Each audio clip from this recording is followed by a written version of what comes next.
হঠাৎ করেই ফ্রেন্ডকে ফোন দিলাম, বললাম যে চলে আয় একটু দেখা করি নারায়ণগঞ্জে। সো একই ট্রেনে আমরা নারায়ণগঞ্জের স্টেশনে চলে আসি। স্টেশনে নেমে আড্ডা দিচ্ছিলাম আর চারপাশটা ঘুরে ঘুরে দেখছিলাম।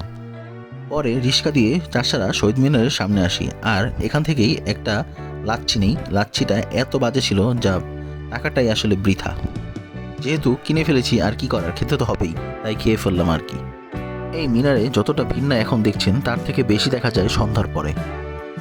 মিনারের ভিতর ফুচকার দোকান আছে অনেকগুলো, তাই ফুচকা নিয়ে নিলাম দুজনে একসাথে খাওয়ার জন্য আর গল্প করছিলাম বসে।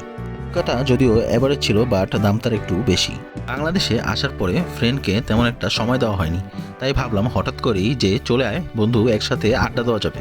দেন আস্তে আস্তে সন্ধ্যা হতে লাগলো আর মানুষের ঢল নামতে লাগলো এই শহীদ মিনারে।